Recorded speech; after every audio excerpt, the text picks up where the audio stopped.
Today, in the weekly review of the national and international issues, let's look at the Khalistan issue and the role of Canada in fomenting this trouble. Internationally, the dam burst in Libya and the consequent flooding that killed thousands, maybe a lakh of people in Libya. Both these issues, let us have a look at. First, the Khalistan issue. It's a fact that Canada has been sympathetic and has been supporting the Khalistani elements and the terrorists from their soil. But for that type of a support, the type of a bombing that happened on Kanishka flight from Canada to India would never have happened. Even after that has happened, what was the progress of investigation? Not much. Nobody has been pinned down and made responsible for that. And this happened during the tenure of the present Prime Minister Justin Trudeau's father. And then now this man Justin Trudeau, who is the Prime Minister of Canada, is dependent on the Khalistanis for his very political existence. That's why he was unnecessarily taking a lead and trying to voice his concern about internal affairs of India, like the farmers' agitation, which he supported from Canada. But when farmers in Canada did an agitation, he crushed it with an iron hand. That's the double standards of these people. And then, of course, the recent Nizar killing. The way he's trying to make India responsible for this and exposing an embassy official is something very mean and not expected of a government in power. Whether he is doing alone or this is plot in which the other Anglo-Saxon countries who think that they still dominate and control the world are also partners, we'll only come to know in the future.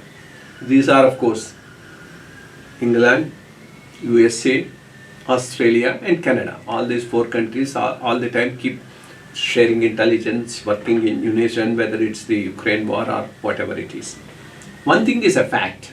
In the last one decade, India has really gone ahead, both economically and politically. Geopolitically also, it has become a very important nation.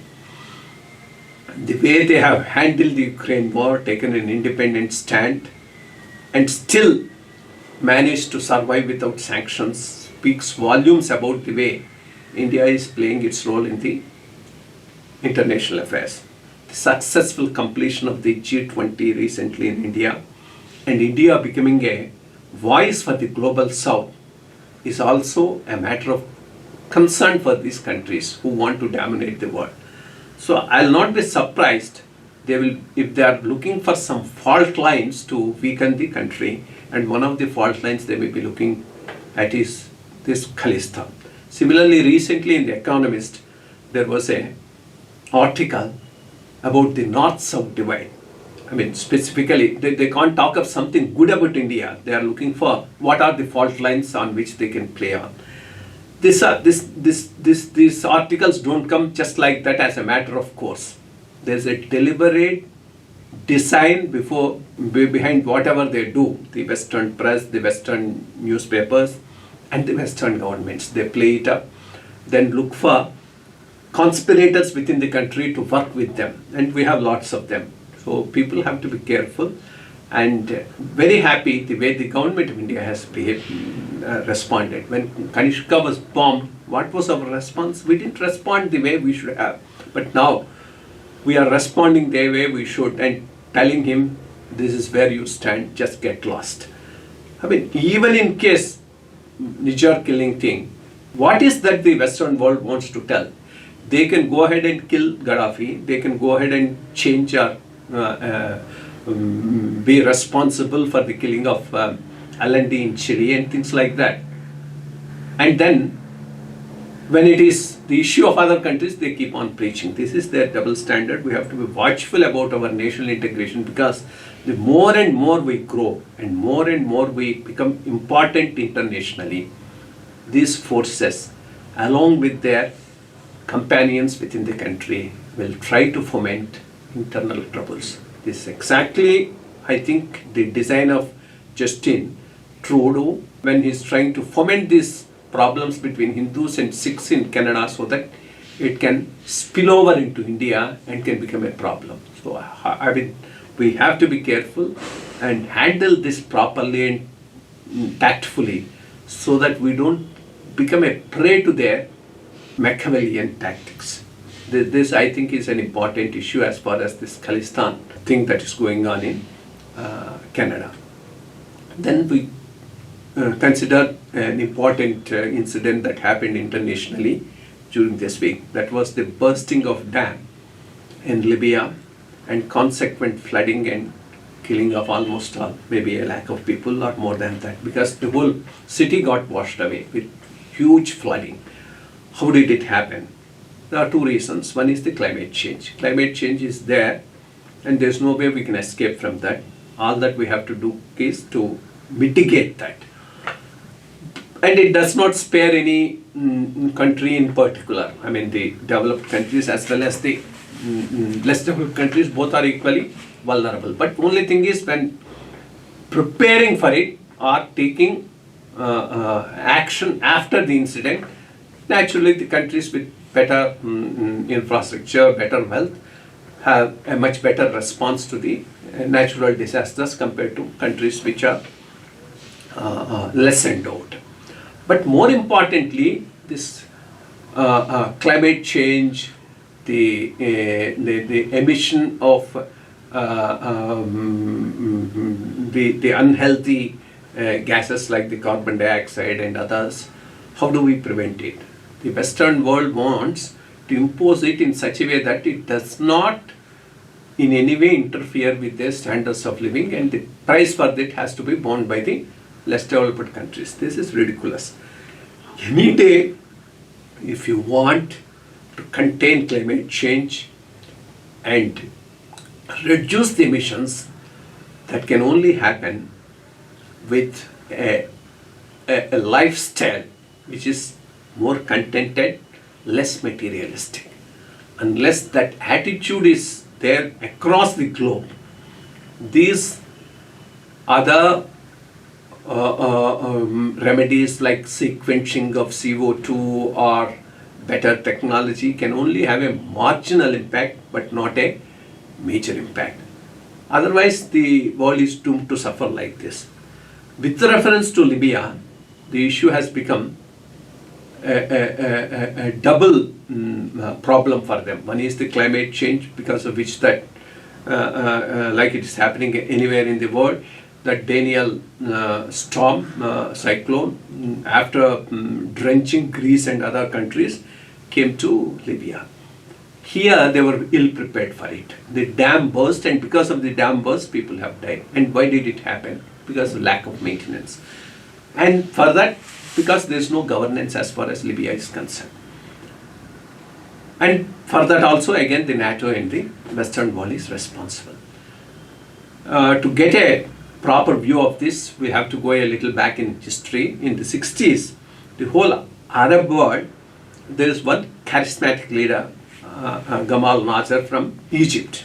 He was not a theocratic leader. He was a secular socialist leader. And he impressed, and a lot of people were impressed by his ideology. And some of them developed themselves. One is Saddam Hussein in Iraq and Gaddafi in Libya. One thing, none of them is democratic. Neither Nasser was democratic, nor Saddam Hussein, nor Gaddafi. And there looks to be some fundamental problem with Islam and democracy. Wherever Islam is prevalent, democracy is not taking roots and sustaining. So that's a much bigger issue. But one thing is certain, out of the leaders, Gaddafi was definitely a better leader. He had the good of the people at his heart. The country has done well. The economy has improved well. And he has his own philosophy, which he expounds in his book, Green Book, where he tried to bring about a synthesis between Islam and socialism, communism. And when things were going well, he wanted a West African Union, a much bigger union of the Western countries, where France has some interest, Italy has some interest, England has some interest. Of course, America has interest everywhere. They were rattled. So the best thing is you start up a coup within the country, then make him the target, take the sanction of the UN. At that time, Russia and China have their own problems, so they just abstained. They didn't vote against it. Then NATO takes the lead and then bombs him and kills him. And then what happened? One thing is these Western countries and NATO are good at disrupting the systems, but can never substitute a good system for that. Either it is Iraq or Gaddafi, the existing fellow has been bumped off. Then you leave the country and leave it in a chaos. Now today in Libya, there are two factions, militias which are fighting, and one controls the east and the other controls the west. And nobody was looking at improving the infrastructure or taking care of the existing infrastructure. That's exactly why the dam has burst, resulting in the death of so many people. So this way, I think the Western world is really playing a very bad role in a unipolar world after USSR got disintegrated. Luckily now, the world is turning out to be a multipolar world, with India has some stake, Russia, China and others. And that's what they are now afraid of. That's why issues like this Khalistani movement support and all those things are coming. Let's hope Libya would have a better leader, whether democratically elected or otherwise, who can take care of the country and save the people in the much longer term. Thank you.